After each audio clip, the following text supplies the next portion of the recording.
Pues seguimos con nuestra plática. Vamos a continuar con el resto del tracto digestivo. Platiquemos entonces de lo que es la estructura del intestino delgado, luego del colon, y revisaremos por ahí algunas correlaciones clínicas también, todo lo que es la región final del tracto digestivo, la región rectoanal y el apéndice secal, ¿verdad? Entonces, pues el intestino delgado, ¿verdad? Pues ahora sí que es la porción más larga del tracto digestivo, de hasta 7 metros de longitud en el ser humano, ¿verdad? Y pues es reconocida por 3 regiones de interés, ¿verdad? El duodeno, que sería la primera porción, el yeyuno, que es ahora sí que la región más larga, y la parte final, que sería el ilio, la porción distal, ¿verdad? La histología entre estas partes es muy parecida, ¿verdad? Van cambiando algunos detalles en la cuestión de las capas, porque en realidad el epitelio se mantiene, ¿verdad? Yo creo que el distintivo más importante para poder identificar el intestino delgado está en el epitelio. Si ustedes lo observan en el microscopio, pues bueno, ahora sí que al observar la superficie epitelial pueden dar con el diagnóstico, ¿verdad? Ya después el resto de las capas ustedes pueden ir viendo diferencias y pueden irlo clasificando si están viendo duodeno, yeyuno, ilio, ¿verdad? De hecho eso es posible y sin problema, ¿verdad? Yo en su momento cuando me tocó llevar histología, por allá hace muchísimos años, en el primer año de medicina, que serán ya 22 años de eso, nos ponían un corte de duodeno, uno de yeyuno y uno de ilio, y en el examen, que los hacíamos contrarreloj, teníamos 1 minuto para dar el diagnóstico y teníamos que, no solo podíamos decir intestino delgado, teníamos que decir intestino delgado y teníamos que poner la porción. Entonces, sí es posible identificar las diferencias entre cada una de ellas. Vamos a irlas mencionando poco a poco, ¿verdad?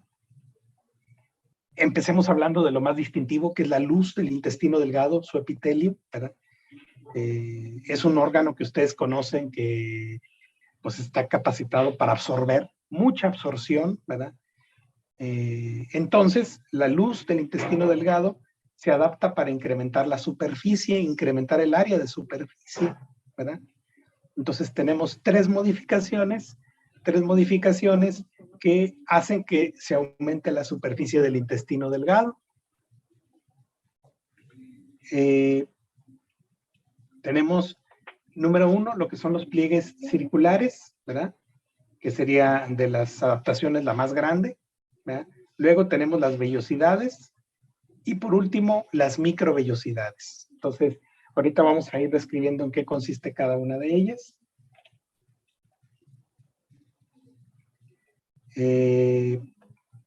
Aquí está una imagen en esquema, ¿verdad?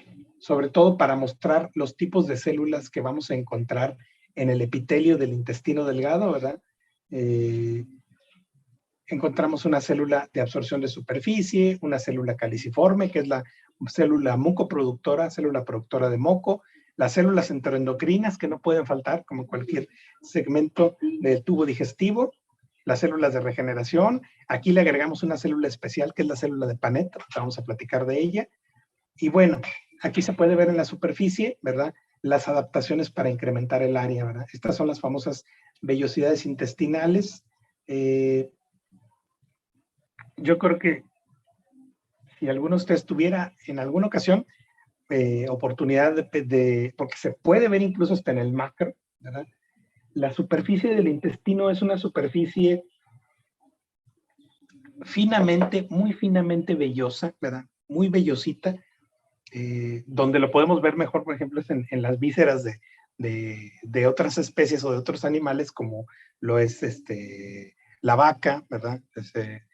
Etcétera, en donde, pues, como su intestino es grandecito, ¿verdad? Si se ve así en la superficie finita, se puede ver un aspecto así vellosito, muy, muy tenue. Eso también lo tenemos nosotros, nomás que obviamente, pues, nuestro intestino es más pequeño, ¿verdad? Bueno, ese aspecto vellosito muy fino se debe a la presencia de estas elevaciones.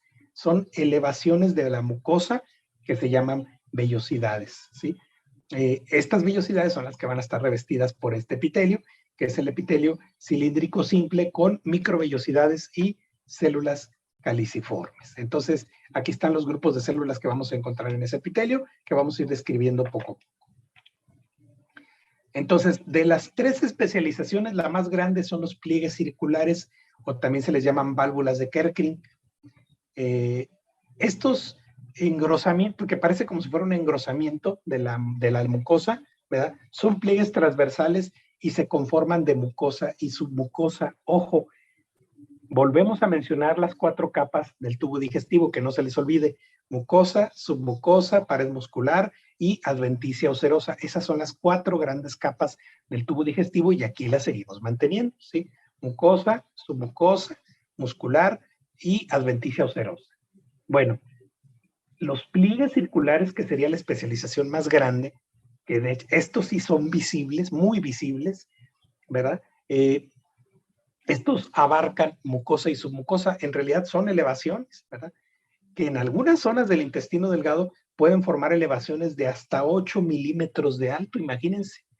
Se ve, o sea, se ve como la mucosa en esa zona se eleva, como si formara un anillo que da la vuelta en todo el corte longitudinal y eleva la luz, eleva el epitelio, eleva la superficie hasta de 8 milímetros. Y en el microscopio, pues se ven enormes, ¿verdad? En el microscopio, en un corte transversal, esas elevaciones parecen como si estuvieran observando un arbolito con múltiples ramificaciones, ¿verdad? Porque abarcan mucosa y abarcan hasta la submucosa para formar esta elevación, ¿verdad? Y son obviamente visibles al macro, ¿verdad? Se ven como áreas de engrosamiento de la superficie de la luz y se elevan hacia el interior de ella. De hecho, aquí las tenemos en una imagen microscópica, ¿verdad? Estas elevaciones tan grandes, que de hecho están muy, muy desarrolladas en el yeyuno, ¿sí? Son más prominentes en el yeyuno, sitios donde hay muchísima absorción. Y vean, se elevan como si estuvieran viendo un arbolito. Este sería el tallo del arbolito y las vellosidades que van a los lados serían las ramitas de ese arbolito, miren, y abarca, esta es la submucosa, miren, vean cómo la submucosa se eleva junto con la capa mucosa, forma elevaciones, ¿eh? Y les digo, estas estructuras pues obviamente son muy, muy visibles en el microscopio, en el macro, ¿verdad? Entonces, estos serían entonces los pliegues semicirculares o también conocidas como válvulas de Kerckring, ¿verdad? Abarcan mucosa y abarcan submucosa. Acá estaría la pared muscular y acá por fuera la adventicia ocerosa. Ahora sí, de cada pliegue semicircular sobresalen las vellosidades. ¿Qué son las vellosidades? Son simplemente protrusiones de mucosa, nada más tienen mucosa y exclusivamente cuentan con lámina propia, ¿sí? Y estas proyecciones son de aspecto digitiforme. ¿Qué quiere decir eso? Son proyecciones que recuerdan como si fueran deditos, ¿verdad? Estas son las que le debemos el aspecto aterciopelado, velloso, finito que tiene el interior de la mucosa del intestino, ¿verdad? El interior de la mucosa del intestino no es liso completamente, se ve un aspecto así aterciopelado, muy finito. Bueno, eso se debe a la presencia de las vellosidades intestinales. Estas son proyecciones que parecen como deditos. Miren, aquí lo estoy delimitando. Obviamente donde estoy delimitando sería el epitelio. Por abajo del epitelio estaría lo que es la lámina propia, ¿sí? Entonces son protrusiones de lámina propia rodeadas de epitelio, ¿sí? Si me regreso a la imagen, donde estaban los pliegues semicirculares, estas serían las válvulas de Kerckring, y a los lados de la válvula de Kerckring, todos estos que parecen como deditos, todas estas son las vellosidades, ¿sí? Esta es la segunda adaptación para incrementar el área de superficie. Yo muchas veces les pongo el ejemplo que el pliegue semicircular es como si fuera el tronco principal del árbol, y las ramas que surgen de ese árbol son las vellosidades. ¿Sí? Entonces aquí está el revestimiento epitelial y les vuelvo a repetir, en el centro, lámina propia. Ahora, ¿cómo veríamos las vellosidades intestinales si le hiciéramos una microscopía electrónica de barrido? Pues así como se ve en la imagen, se ve muy impresionante. Es como si estuvieran observando un relieve con muchas montañas, miren, un relieve de muchas montañas, montañas muy altas, montañas muy picudas. Cada una de estas es una vellosidad. Hagan de cuenta, le hicimos un barrido a la superficie del intestino delgado y aquí se ven desde muy cerquita, miren. Incluso aquí se ve cortada esta vellosidad, aquí se ve el interior, la lámina propia y este sería obviamente el epitelio. Y por último, la tercera adaptación son las microvellosidades.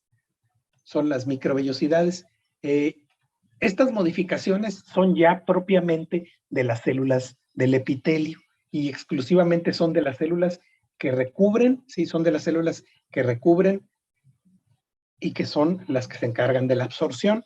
Se dice que el incremento de superficie que nos da las microvellosidades en el epitelio es hasta un factor de 20 a la potencia de 20 veces lo que es la superficie del intestino. Entonces, pues la capacidad de absorción del intestino delgado es grandísima. Y esto se debe a las microvellosidades. Nos incrementan muchísimo el área de superficie. Son modificaciones de la membrana apical, ¿sí? Que parecen como deditos y obviamente las microvellosidades pues solamente las vamos a poder identificar con el microscopio electrónico. Con el microscopio de luz solamente voy a ver el reborde, ¿sí? El reborde en el epitelio donde se supone que están, ¿verdad? ¿Y cómo se observa ese reborde? Ese reborde se ve como una chapita de color rosita que si ustedes le mueven al tornillo micrométrico genera un brillo, ¿sí? Y da un brillito como si fuera una chapita de oro cuando lo desenfocan con el microscopio y le mueven al tornillo micrométrico. Por eso algunos autores le llaman chapa estriada.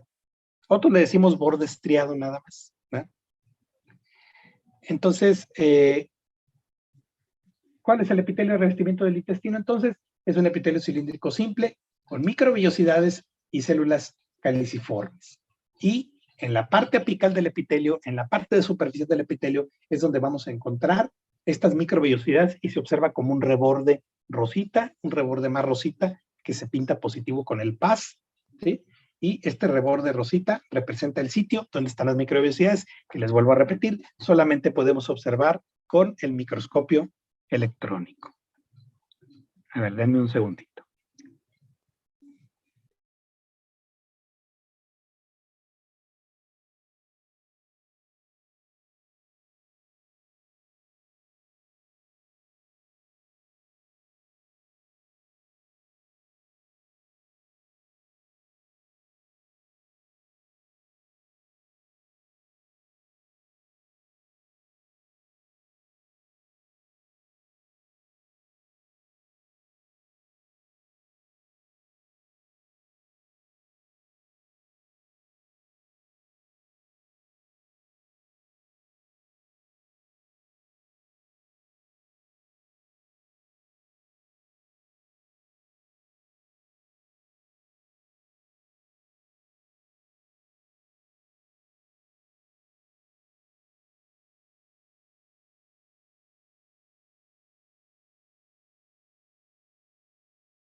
Ok, continuamos. Entonces, les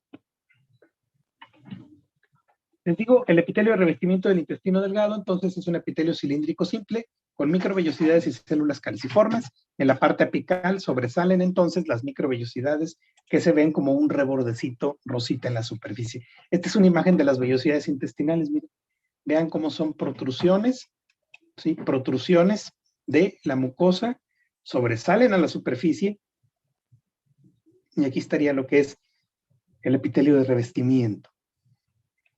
Ahora bien, cuando se termina una vellosidad, en la parte profunda de ellas, entre una vellosidad y otra, aparecen unas glandulitas. Miren, aquí casi no se alcanza a ver porque el corte no salió completo, pero por ejemplo, entre esta vellosidad de aquí y esta otra vellosidad que está por acá, la parte profunda queda una glandulita, ¿sí? Queda una glandulita Esta glandulita, vamos a platicar de ella, queda entre las dos vellosidades, sería a la parte profunda. El centro de la vellosidad tiene entonces lámina propia y aquí estaría la muscular de la mucosa. Volvemos a mencionar la muscular de la mucosa y acá abajito tenemos la submucosa. Imagen con el microscopio electrónico. Este sería el epitelio. Este reborde que se observa de color negro sería la chapa estriada o el borde estriado donde están las microvellosidades. No se les olvide que estaría en la superficie, ¿sí? En la superficie apical, ¿verdad? Estas es las células del epitelio intestinal. Acá abajito estaría la lámina propia, la región de la membrana basal.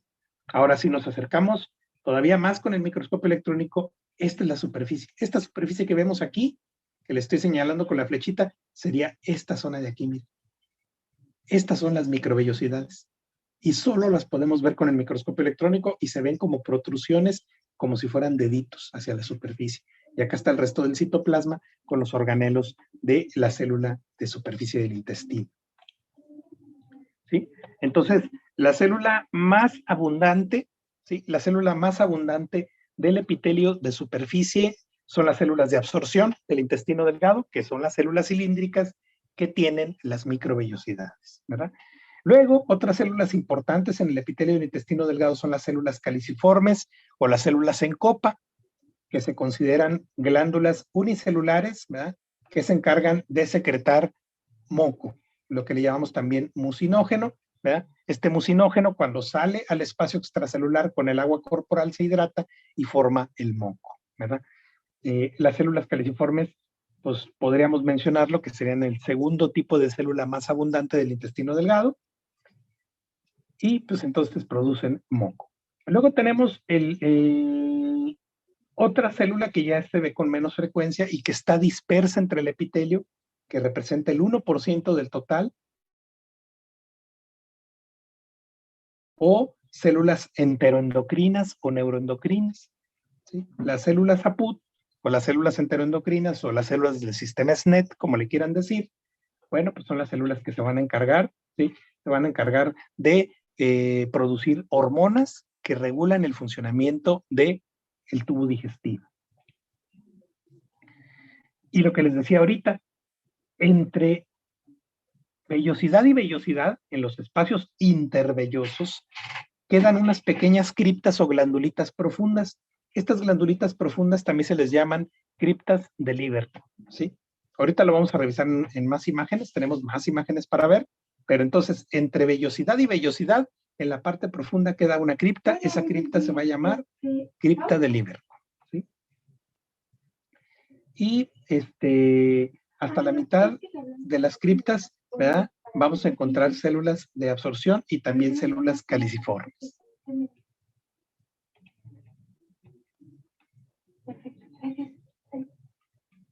Aquí estaría, vamos a ver nuevamente los ejemplos, ¿verdad? Aquí estaría lo que es una vellosidad, acá estaría otra vellosidad. Vean cómo son elevaciones de la mucosa que tienen en el centro lámina propia. Este sería el epitelio. Miren, esta sería una vellosidad, acá estaría otra vellosidad, otra de este lado, otra de este lado, acá arriba está otra. Ahora sí, esta imagen sí está representativa para que aparte del epitelio, el centro de la lámina propia, que es la vellosidad, ¿sí? Entre una vellosidad y otra, por ejemplo, esta que se ve chaparrita y esta que está muy alta, entre estas dos, en la parte profunda queda una glándula. Esta glandulita que se mete y que prácticamente choca con la muscular de la mucosa, esta sería la cripta de Lieberkühn, ¿sí? Vean, acá se pueden ver otras criptas de Lieberkühn. Aquí, por ejemplo, esta vellosidad, vean, esta sería la parte profunda. ¿Sí? Entre vellosidad y vellosidad queda en la parte profunda una pequeña cripta, una glandulita. Bueno, esa se llama cripta de Lieberkühn, ¿sí? Entonces, repasamos rápidamente las capas. Sería el epitelio, lámina propia, muscular de la mucosa, y acá abajo empezaría la submucosa. Esta es una técnica especial con azul al cian. Esta técnica nos permite identificar ¿a quién? Nos permite identificar a las células caliciformes. Este sería el revestimiento del epitelio de superficie. Y aquí estarían gorditas de color azul las células caliciformes, positivas para el azul al cian. ¿Sí? Células caliciformes, células mucoproductoras. De hecho, aquí entre el epitelio, por abajito del epitelio, aquí está epitelio, epitelio, y esta sería lámina propia. Obviamente la lámina propia, pues tiene vasos sanguíneos, vasos linfáticos, linfocitos, células plasmáticas, macrófagos, etcétera, etcétera. Tejido conectivo. Otra célula interesante en la estructura epitelial del intestino delgado y que es propia del intestino delgado es la célula de Paneth. La célula de Paneth suele estar en el fondo de las criptas de Lieberkühn, ¿verdad? Y se encargan de elaborar una sustancia llamada lisocima. Son agentes protectores de la mucosa del intestino delgado. Las células de Paneth son exclusivas del intestino delgado. Cuando ya pasamos al colon, estas desaparecen, ¿verdad? Para poderlas observar, sí es un poquito difícil, ¿verdad? Suelen tener una coloración intensamente eosinófila hacia la base de las criptas. A veces son visibles, a veces no, ¿verdad? Y les digo, parte profunda de las criptas de Lieberkühn, células de Paneth. Ok, bueno, si ya pasamos a la submucosa del intestino delgado, en el duodeno vamos a encontrar glándulas, ¿sí? Túbuloacinares, ¿sí? Que se encargan de producir moco, ¿verdad? Que se les conocen como glándulas de Brunner. Prácticamente el diagnóstico de duodeno, cuando ustedes están viendo un segmento de intestino delgado y quieren decir qué zona están, las glándulas de Brunner son diagnósticas del duodeno. Las glándulas de Brunner no las encontramos ni en el yeyuno ni en el ilio, ¿verdad? Las glándulas de Brunner producen una secreción mucosa que ayuda a amortiguar el pH ácido que viene del estómago después del vaciamiento gástrico. Ustedes saben que el duodeno, pues es prácticamente la región que recibe, ¿verdad? Que recibe el vaciamiento gástrico con el quimo ácido del estómago, ¿verdad? Entonces necesita mecanismos para amortiguar ese exceso de ácido, ¿verdad? Y la producción de abundante moco por las glándulas de Brunner ayuda a esto. Ahora sí, aquí vamos a repasar todas las capas. De hecho, si ahora sí que si tuviéramos un examen virtual con imágenes, ¿verdad? Yo con esta imagen, yo puedo saber que estoy viendo duodeno. Con esto yo les puedo decir, no, este no es yeyuno y este no es ilio, porque tiene lo distintivo en la submucosa. Otra característica es que los pliegues semicirculares o las válvulas de Kerckring casi no están en el duodeno, son muy raros. Prácticamente la superficie del duodeno está lleno de puras vellosidades nada más. Miren, vellosidad, vellosidad, vellosidad, vellosidad, otra vellosidad, otra vellosidad. Y no se les olvide que entre vellosidad y vellosidad, en la parte profunda estarían las criptas de Lieberkühn. ¿Sí? Esta sería la mucosa. La muscular de la mucosa va más o menos a esta altura. Miren. De repente por ahí se alcanza a ver las líneas de músculo liso. Esta es la submucosa. ¿Ya vieron las glándulas de Brunner? Miren. Glándula de Brunner, Brunner, otra más. ¿Sí? Son glándulas acinares que están en la submucosa. ¿Sí? Luego viene la pared muscular y por último la adventicia o serosa. Esta es una imagen de la parte profunda de una cripta de Lieberkühn, ¿verdad? Para ver la forma piramidal que tiene la célula de Paneth. Vean lo que es el núcleo basal y la presencia de gránulos de secreción.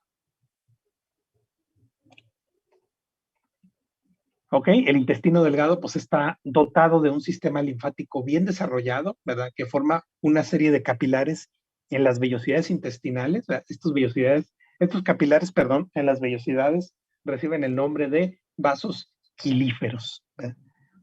Ahora sí que se encuentran en el núcleo de las vellosidades y de ahí pues se van drenando a un plexo cada vez más grande que sería después hacia la submucosa. Pues prácticamente el duodeno difiere del yeyuno e ilion porque sus vellosidades son más anchas, ¿verdad? Altas y son muy numerosas. El duodeno tiene muchísimas vellosidades, tiene pocas células caliciformes y algo muy importante para el diagnóstico es la presencia de las glándulas de Brunner. Aquí les va otra regla. Conforme nos vamos alejando del estómago, ¿sí? Del duodeno en adelante, conforme nos vamos alejando del duodeno, la cantidad de células caliciformes van incrementando por unidad de área. El duodeno de los dos intestinos es la región que menos células caliciformes tiene. El yeyuno empiezan a aumentar, el ilion tiene más y el colon está repleto de células caliciformes. Entonces, el duodeno posee pocas células caliciformes.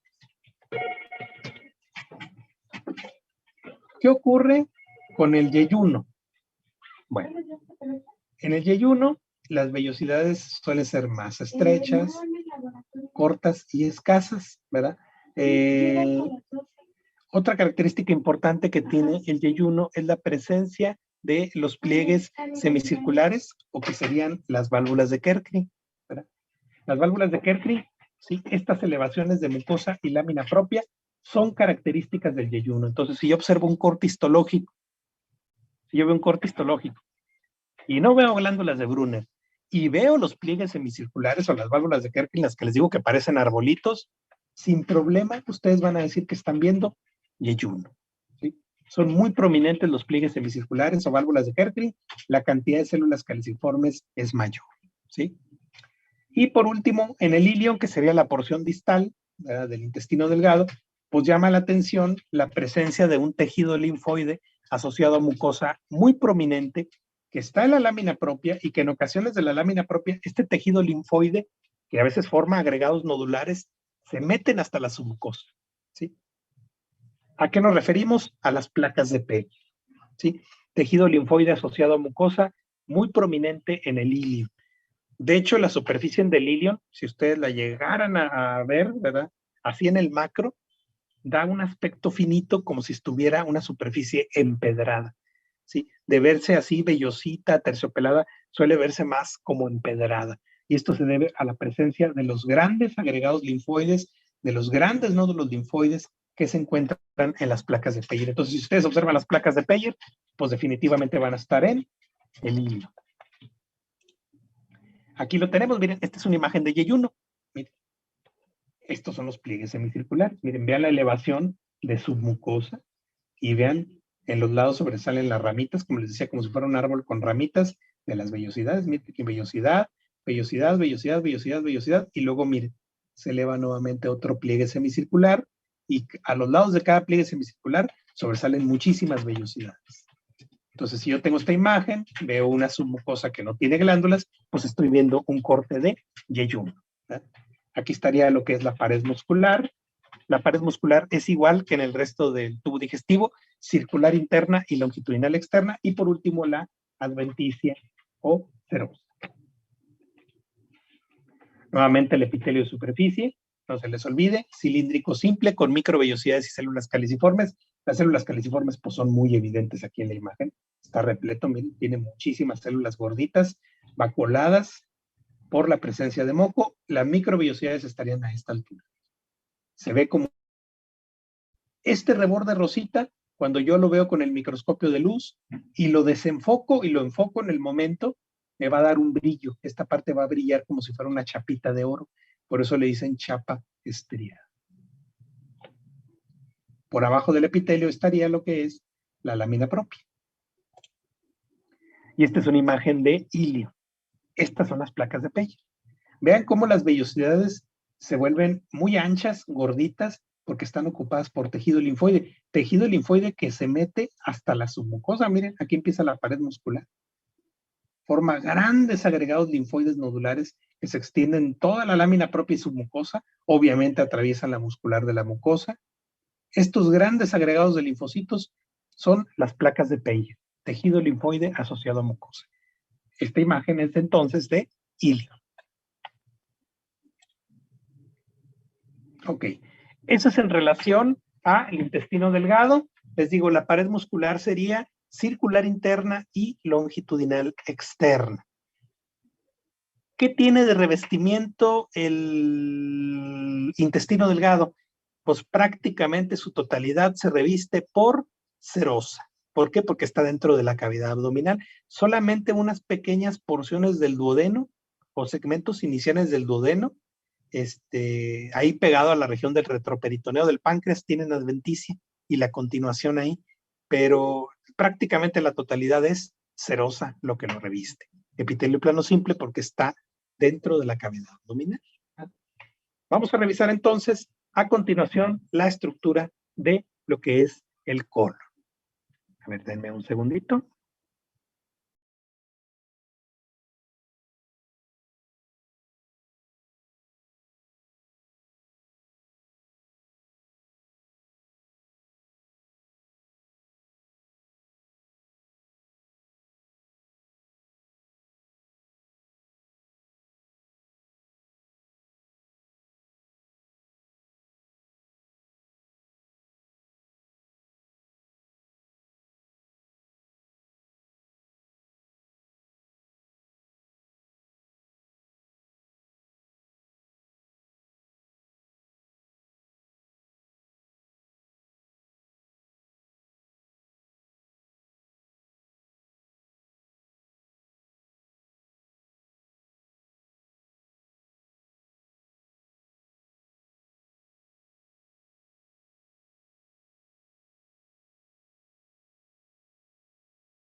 Bueno, entonces vamos a continuar.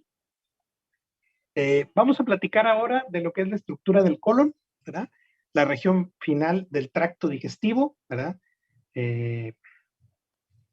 Vamos a platicar igual de sus mismos elementos celulares, las capas, y al final revisaremos algunas correlaciones, ¿verdad? En general, pues el tracto digestivo es motivo de muchas consultas de patología, porque en realidad pues la patología gastrointestinal es muy frecuente, sobre todo lo tumoral, ¿verdad? Y ahorita con muchos sistemas que tenemos de cámaras, ¿verdad? De videocámaras, endoscopías, pues entonces tenemos muchísimo acceso, ¿verdad? Acceso al interior de las cavidades y poder tomar biopsias, ¿verdad?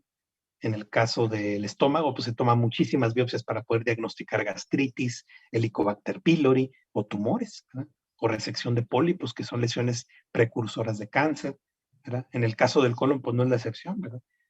Las colonoscopías, ¿verdad? Para diagnóstico de algunas enfermedades intestinales inflamatorias, claro, pero con más frecuencia, pues la resección de pólipos, lesiones precursoras de cáncer o, desgraciadamente, pues el cáncer más frecuente del tubo digestivo, que sería el cáncer de colon, ¿verdad? Pero bueno, platiquemos un poquito de la estructura de este segmento final. Ya no tiene vellosidades, las vellosidades en el colon desaparecen, pero se quedan las criptas de Lieberkühn. Las criptas de Lieberkühn sí se quedan. Otra cosa muy importante, desaparecen las células de Paneth. Los tipos celulares que quedan en el colon son prácticamente iguales a los del intestino delgado, a excepción de la célula de Paneth. Y otra cosa muy importante, ¿verdad? Les digo, la presencia de las criptas de Lieberkühn pues, es algo que llama la atención, es algo que lo vuelve prominente. ¿Cuál es el nombre del epitelio del colon? El nombre del epitelio del colon es igual al del intestino delgado, ¿sí? Es un epitelio cilíndrico simple, ¿sí? Cilíndrico simple con microvellosidades y células caliciformes. Igual con abundantes células absortivas de superficie.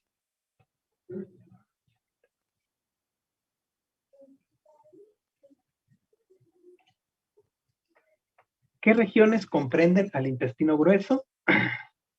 Pues el intestino grueso sí se comprende de la región del ciego, el apéndice vermiforme, lo que es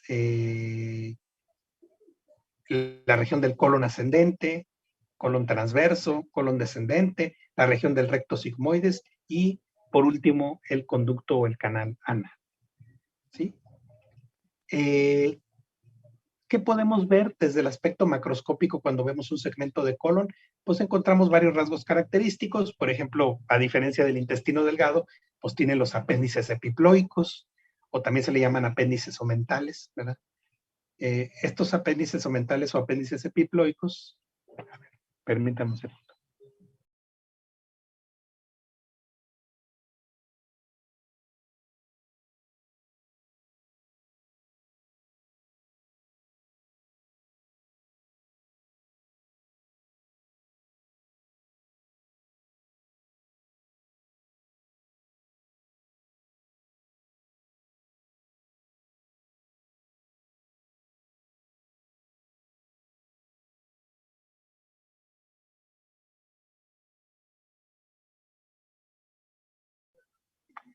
Ok, entonces les digo que entre los rasgos característicos que tiene el colon desde el aspecto macro, y es muy llamativo, ¿verdad?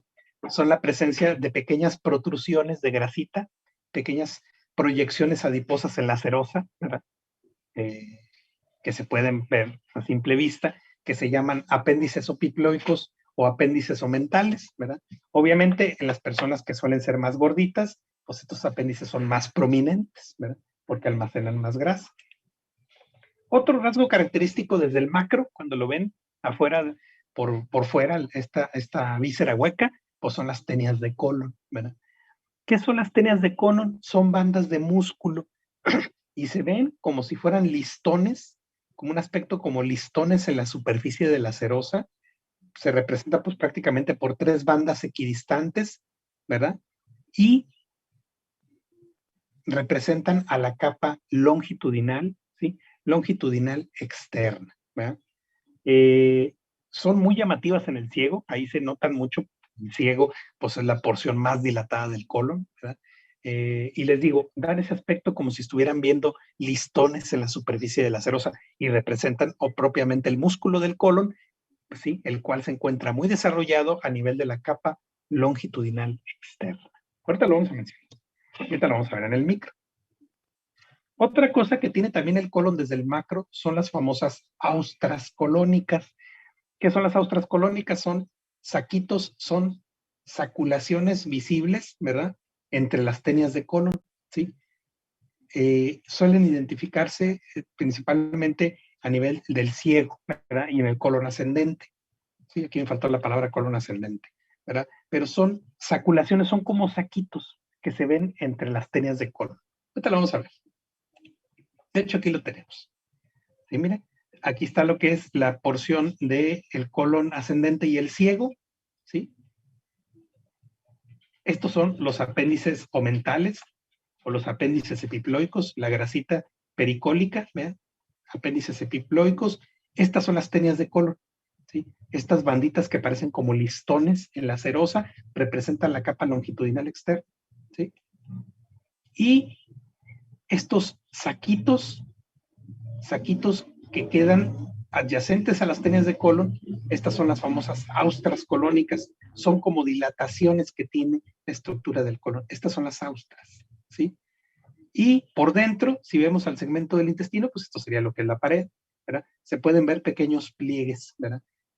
Hagan de cuenta, regresando a lo que veíamos del intestino delgado, que les decía los famosos pliegues semicirculares, ¿sí? Que se observan como estas líneas elevadas. Bueno, hagan de cuenta que así se ven en el intestino delgado, las famosas válvulas de Kerkin, como elevaciones, ¿verdad?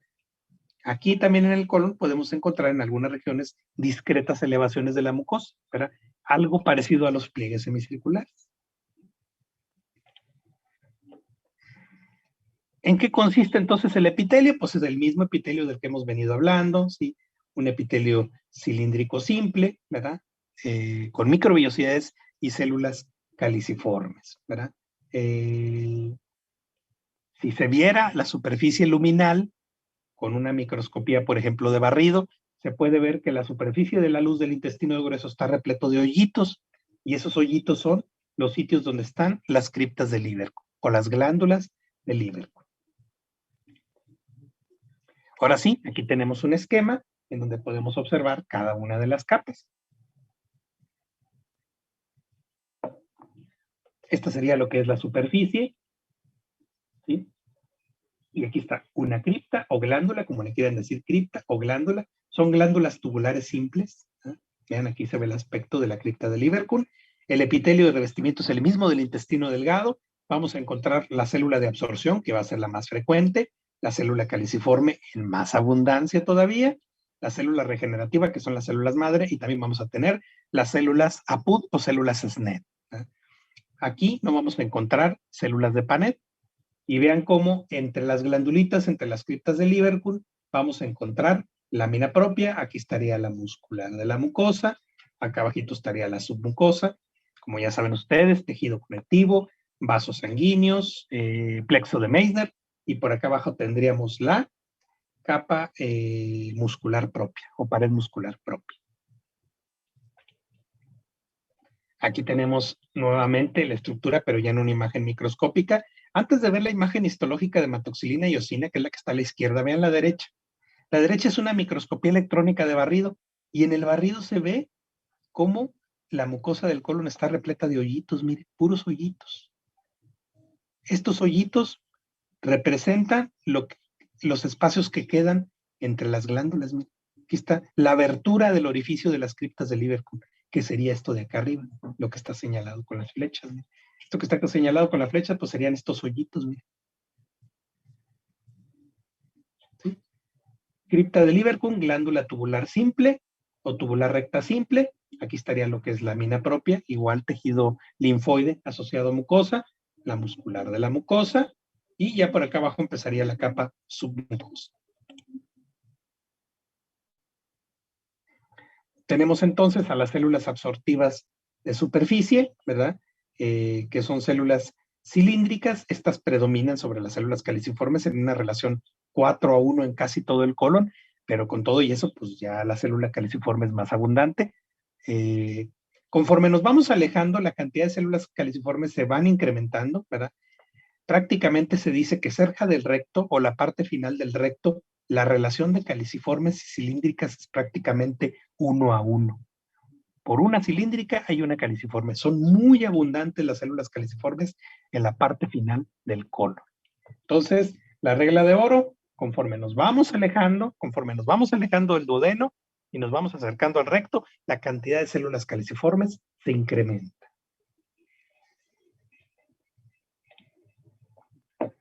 ¿Sí? Como todo el resto del tubo digestivo, y no exclusivamente como el intestino delgado, todos los segmentos del tubo digestivo cuentan con células madre o células regenerativas. En el caso del colon, se encuentran en la base de la cripta de Lieberkühn. Esas células sirven para regenerar el epitelio, ¿verdad? Se dice que una tercera parte, o la tercera parte basal de la cripta de Lieberkühn, es el nicho o el sitio donde se esconden las células madre que regeneran el resto del epitelio. Aquí estaría entonces lo que es la base de la cripta de Lieberkühn. Esta sería la parte profunda de la glándula de la cripta de Lieberkühn. Acá abajo tenemos más, ¿verdad? Y obviamente, pues las células regenerativas por lo regular son las células más pequeñitas. Es muy difícil identificarlas, ¿verdad? Ahora sí que solo con técnicas de inmunohistoquímica, ¿verdad? Aquí está señalando en la fotografía una célula enteroendocrina, una célula PUD. Por lo regular, las células enteroendocrinas suelen tener un citoplasma más claro, pero sobre todo el núcleo. El núcleo es muy vesiculoso, con mucha eucromatina. Esta sería una célula enteroendocrina en la parte profunda de la cripta. Aquí está la luz de la cripta de Lieberkühn, y esta sería lámina propia, ¿sí? Con presencia pues, de linfocitos. Aquí está la P de célula plasmática, histiocitos, fibroblastos, muchos fibroblastos especiales aquí. Y aquí empieza lo que es la muscular de la mucosa. Se dice que los tiempos de recambio de las células del epitelio del intestino son similares a los del intestino delgado, aproximadamente 6 días para las células absortivas y caliciformes y 4 semanas para las células enteroendocrinas. Sería más o menos la cantidad de recambio celular que tiene el intestino, tanto delgado como grueso. 6 días aproximadamente de recambio de células de absorción y caliciformes.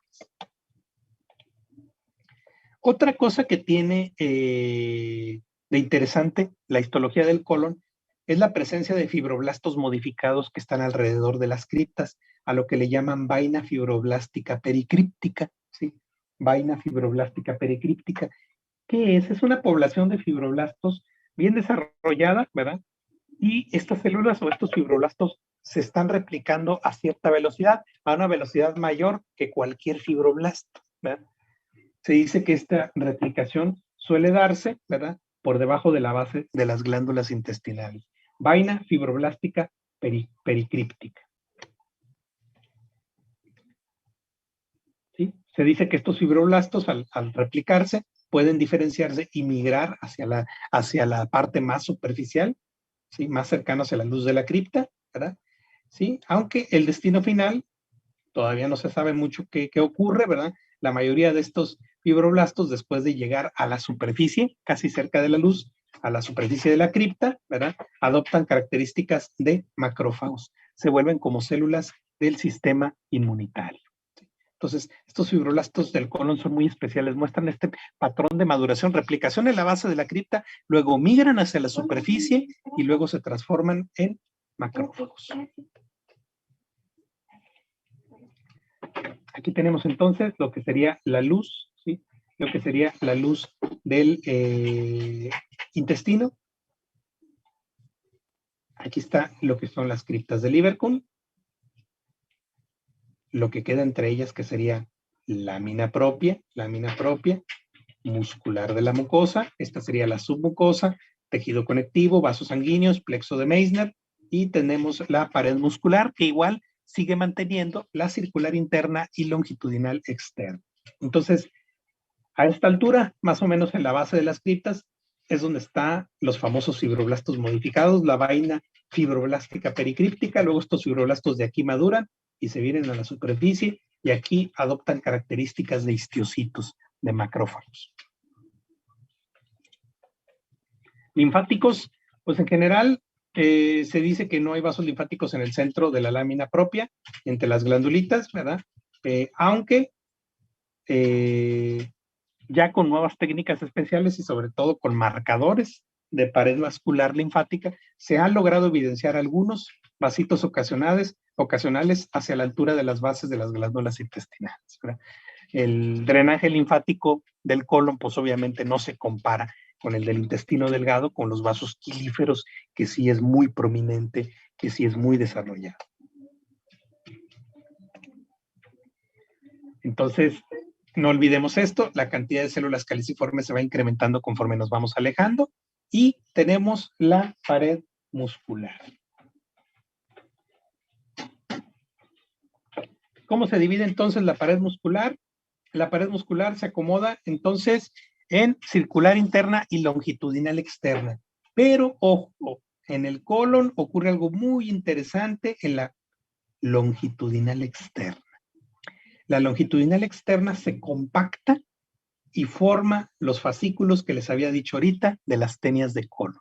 Entonces, en el colon vamos a encontrar circular interna y la longitudinal externa va a formar las tenias de colon. De hecho, aquí lo tenemos, miren. Aquí están todas las capas. De hecho, hasta se ve la tenia. O sea, ahora sí que el corte nos quedó perfecto, ¿sí? Aquí estaría la luz del colon, aquí estarían lo que son las criptas, ¿verdad? Las criptas de Lieberkühn, lámina propia que queda entre las criptas de Lieberkühn. Esta sería la muscular de la mucosa. Aquí tenemos la submucosa. Luego tenemos la muscular propia. Esta sería la circular interna. Y esta sería la longitudinal externa. ¿Sí? Circular interna, longitudinal externa, que esta sería entonces en los listoncitos que yo les decía que se llaman tenias de colon. Se observan en el corte histológico como protrusiones, como si fueran chipotes de músculo, ¿sí? Esta es la tenia de colon. Aquí lo tenemos en un corte circular, en un corte transversal del segmento de intestino. Esta sería la mucosa. Obviamente las criptas pues se ven muy lejos porque es un corte muy panorámico. La muscular de la mucosa aquí muy finita que se alcanza a ver. Esta sería la submucosa y esta sería la pared muscular. Toda esta sería la circular interna, mira. Circular interna, circular interna, circular interna, y la longitudinal externa nada más queda confinada a tenia de colon, tenia de colon, tenia de colon. ¿Sí? Longitudinal externa. Y pues ya tenemos, pues prácticamente por último, lo que es la porción final del tubo digestivo, que sería la región del recto y el conducto anal. A ver, denme un segundito.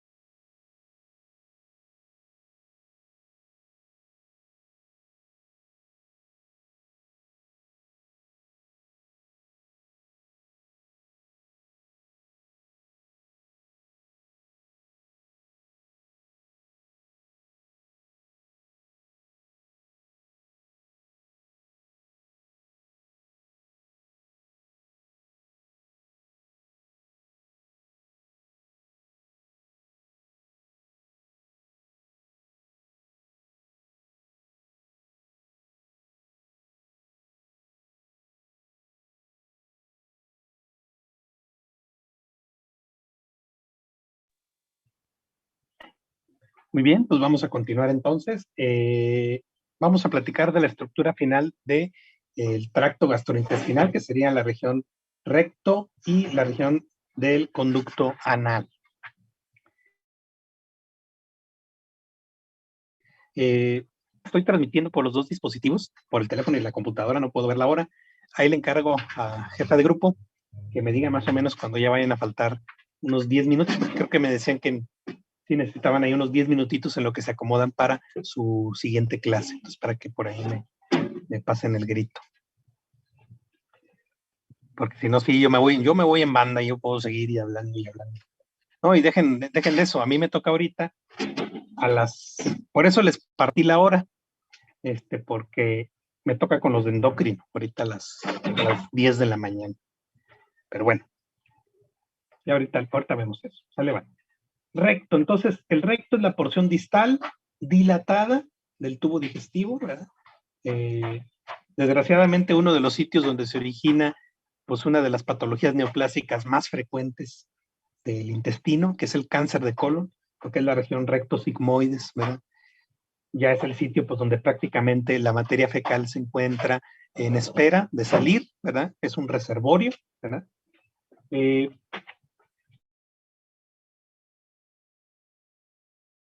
Por la presencia de unos plieguecitos, ¿verdad? Que les llaman pliegues rectales transversos. Ahorita los vamos a ver en un esquemita, ¿verdad?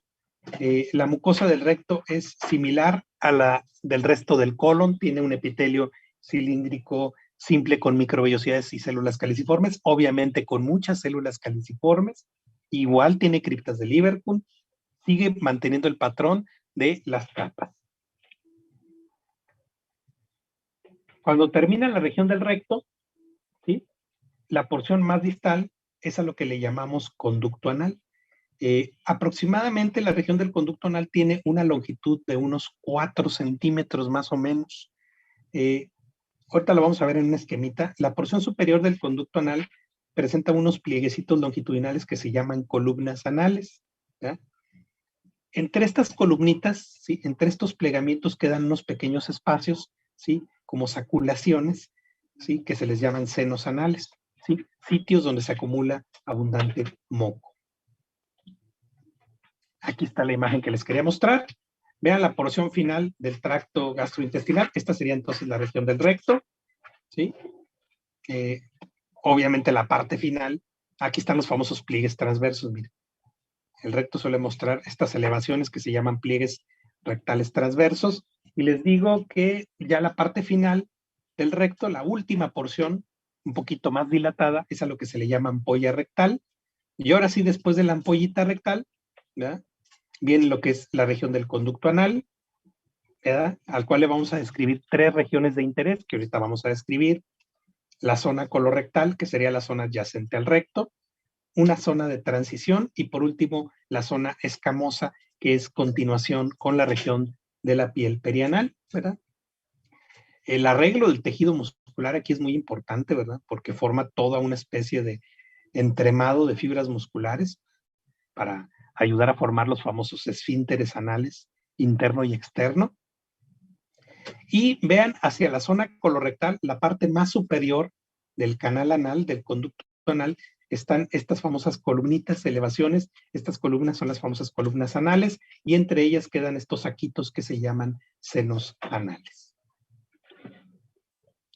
Entonces aquí está, las regiones de interés, 3 zonas, ¿verdad? De revestimiento. Vamos a platicar del epitelio sobre todo, porque es aquí en donde se empiezan a mostrar variaciones en la estructura de cada región del conducto anal, porque el epitelio ya va a ir cambiando, porque ya nos estamos acercando poco a poco pues, a la parte de salida y a la continuación con la piel, ¿verdad?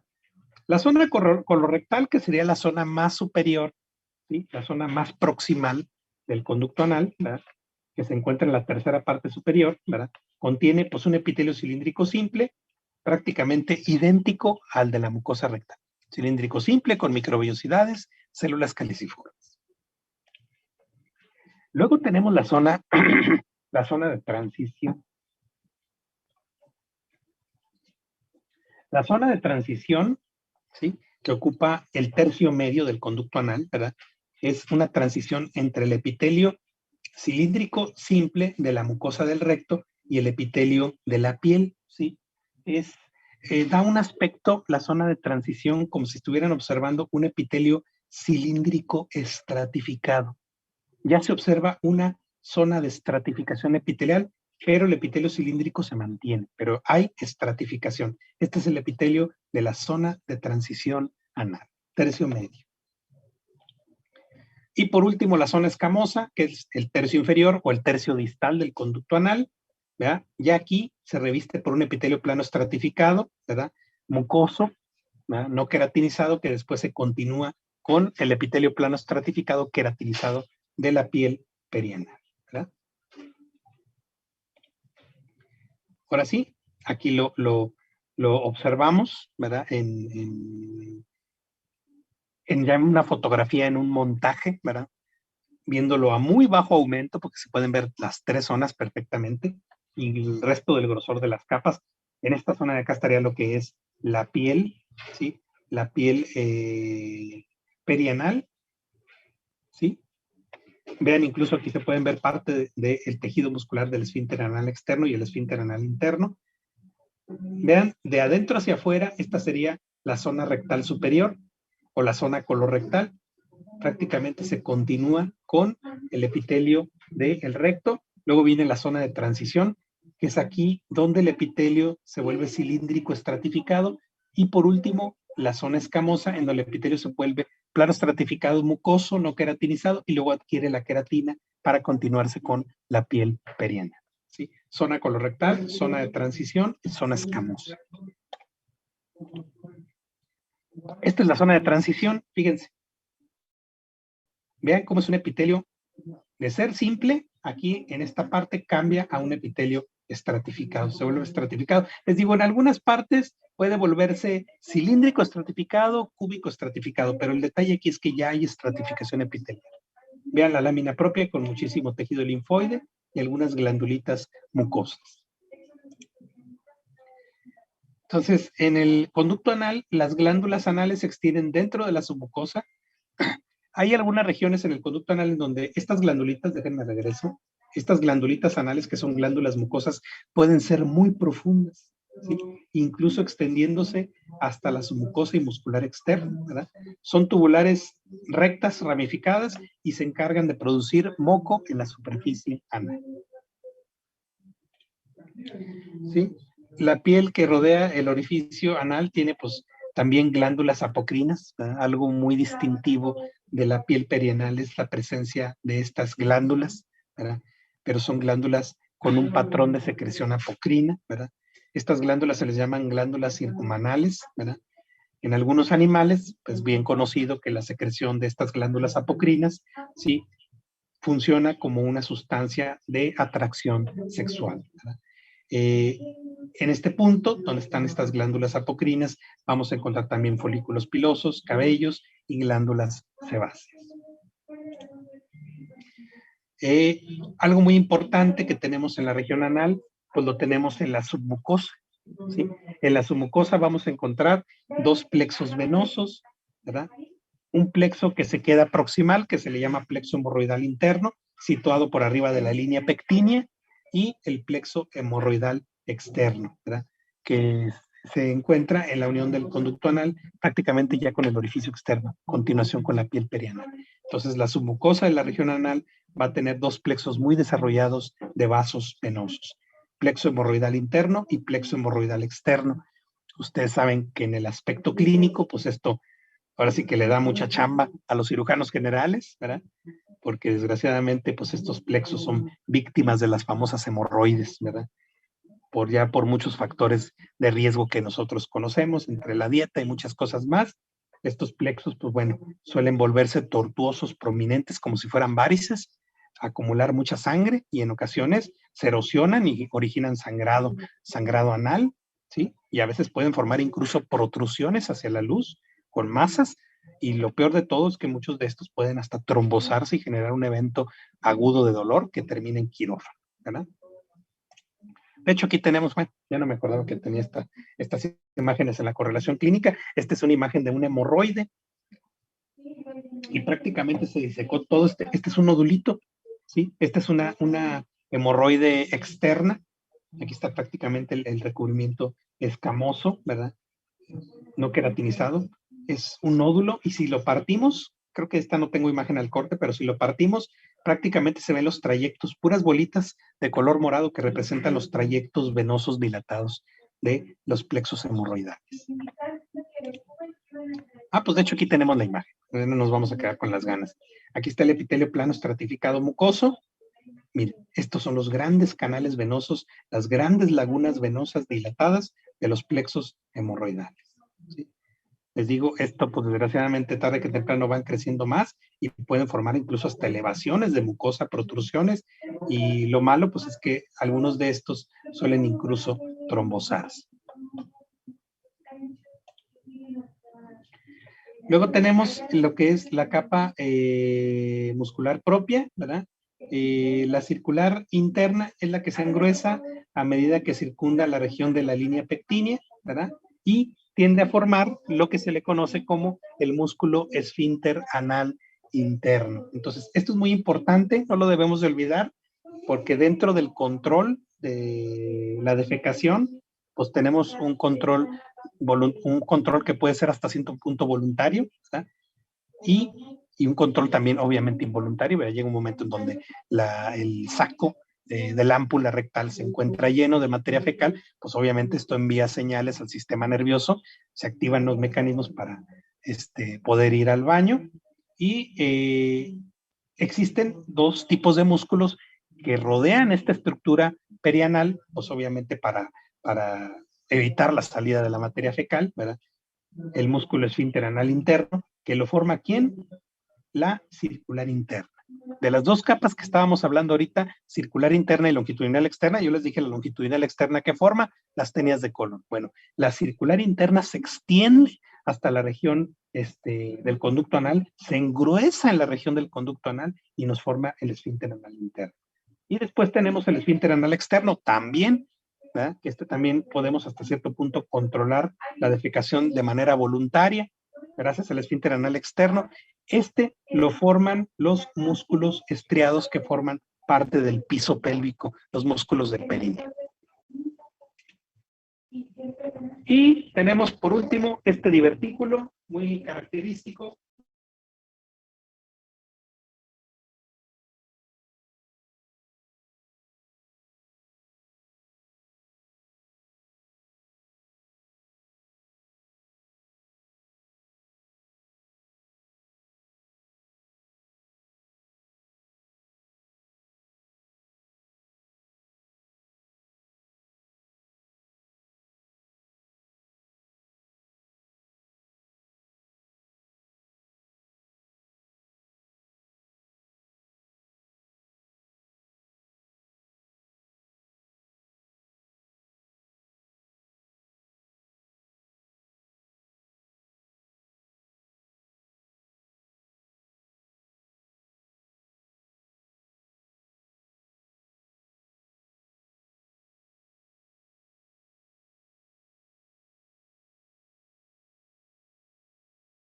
A ver, ¿ya regresó el audio?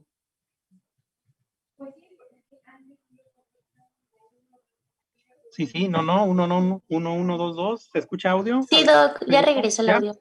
Es que se cayó momentáneamente de aquí de mi teléfono el audio del Zoom y ya no me dejó continuar. Pero bueno, vamos a seguir entonces platicando del resto del segmento del tubo digestivo. Les decía que esta parte del colon, pues es la que ahora sí que les da de comer a los cirujanos generales, porque en realidad, ¿cómo hay cirugías de apéndices secales en el ambiente tanto público, en la medicina institucional, como en el medio privado, ¿verdad? Se operan muchísimas apéndices, ¿verdad? Este divertículo del ciego da muchos problemas, ¿verdad? Por el famoso proceso de la apendicitis aguda. Pero bueno, ¿qué representa el apéndice secal? Pues el apéndice secal representa un divertículo del ciego con un diámetro mucho menor al resto del colon, ¿verdad? La característica es que es muy similar en su histología, ¿verdad? Cuenta con las 4 capas, como ya le habíamos mencionado, cuenta con mucosa, con submucosa, pared muscular y adventicia o serosa, ¿verdad? Pero tiene algo muy interesante este saquito, ¿sí? Este saquito cuenta con muchísimo tejido linfoide asociado a mucosa, ¿sí? Y otra cosa muy importante, por razones que todavía no se conocen del todo, pero se sabe que en el apéndice secal encontramos más células del sistema neuroendocrino difuso y la prueba está que aquí es un sitio de origen, ¿sí? Sitio de origen de tumores neuroendocrinos, por ejemplo, el famoso carcinoide del apéndice secal, ¿verdad? Entonces aquí vamos a encontrar un tejido linfoide muy desarrollado y vamos a encontrar muchísimas células enteroendocrinas.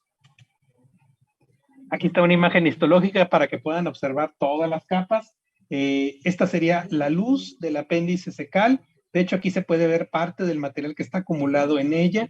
Les digo, con mucha frecuencia se ven los especímenes la presencia de material fecal, que incluso con el paso del tiempo puede hasta calcificarse y formar a lo que se le conoce como fecalitos, ¿verdad? Aquí estaría lo que es la luz de y aquí estaría lo que es el epitelio de revestimiento, ¿verdad? Aquí están lo que son las glándulas tubulares rectas simples, que son las criptas de Lieberkühn, ¿verdad? Pero algo muy prominente es esto, la presencia de grandes agregados linfoides, ¿sí? Grandes agregados linfoides de tejido linfoide asociado a mucosa, ya sea en un patrón difuso, ya sea en un patrón nodular, ¿verdad? Y aquí estaría entonces lo que es la capa submucosa, ¿sí? Y aquí estarían las 2 capas de músculo circular interna y longitudinal externa. De hecho, por aquí en esta fotografía se puede observar este segmento de tejido adiposo, ¿verdad? Este segmento de tejido adiposo que representa, ¿sí? Que representa mesoapéndice, ¿verdad? Ahora sí que el mesenterio del apéndice, por donde entran sus vasos. Rápidamente un acercamiento, porque ya prácticamente se nos acaba el tiempo. Aquí estaría lo que es el interior de la luz, de hecho aquí se puede ver parte de un fecalito, aquí está el epitelio de revestimiento que es el mismo del colon, cilíndrico, simple, con microvellosidades y células caliciformes, aquí estarían las criptas de Lieberkühn, aquí estaría lo que es la lámina propia con muchísimo tejido linfoide asociado a mucosa, aquí está lo que es la muscular de la mucosa, incluso noten ustedes cómo el tejido linfoide asociado a mucosa se viene hasta la submucosa, forma estos grandes agregados linfoides que incluso vean hasta dónde protruyen hasta la submucosa, muy cercano a la pared muscular, y aquí estaría lo que es la pared muscular con sus capas circular interna y longitudinal externa. El tejido linfoide, ¿sí? El tejido linfoide se encuentra formando, les digo, nódulos linfoides, ya sea primarios como o este que tiene un centro pálido, que sería un nódulo linfoide secundario con un centro germinal.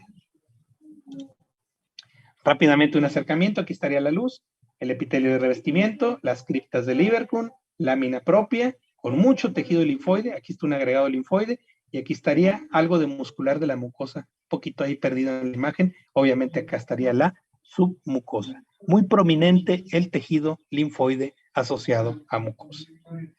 Muy bien, muchachos. Veo ahorita que ya quedan 10 minutos para terminar. Le vamos a dejar aquí, los va a salvar la campana, no nos vamos a ver ahorita a las 11 de la mañana porque voy a tener que atender un asunto. Importante, los jefes de grupo, ya tenemos material para poder ver prácticas de laboratorio. Es pregunta, primero, jefes de grupo, ya sea a Fanny o quien esté ahí, que me pueda contestar. Cuando entran al laboratorio, ¿cuántos alumnos son en total ahorita en el módulo primero?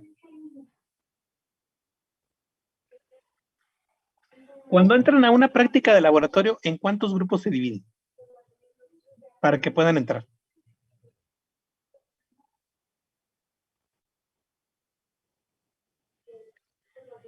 ¿Y el laboratorio de la maestra Alicia, cuántos admite?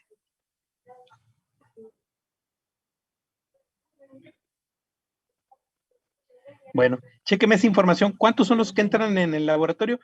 Yo creo que siendo 50 y tantos, igual lo podemos dividir en 3 grupos o a lo mejor en 4 grupos y para tener las prácticas la siguiente semana.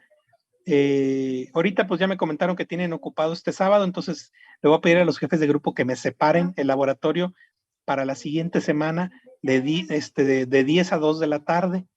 Y primero, chéquense cuántos alumnos pueden entrar por grupo para hacer las divisiones. Si igual nos alcanzan 3 horas, pues mejor, ¿verdad? Pero si igual tienen que entrar muy poquitos por todo este rollo de la pandemia, que se siga permitiendo menos gente, pues bueno, ya con 4 grupos, pues bueno. Vamos a revisar obviamente ya las minillas de laboratorio y sobre todo para que ahorita busquen a la maestra Alicia, sepárenme esa hora para el próximo sábado. Estoy viendo ahorita, según la programación, ya nos mandaron una programación de la siguiente semana. Al parecer no va a haber estudios transoperatorios, les digo al parecer, ¿verdad? Ya si al último cambian las cosas, pues bueno, ya les avisaré. Pero al parecer hay espacio para el siguiente sábado. Entonces, platiquen con la maestra Alicia, me manda mensaje de la disponibilidad de cantidad de grupos y ya lo agendamos. Pero por lo pronto, de 10 a 2, próximo sábado. ¿Sale? Entonces, ya no nos veríamos hoy, nos veríamos la próxima semana. ¿Sale, vale? Bueno, gracias, cuídense. Nos vemos. Bye.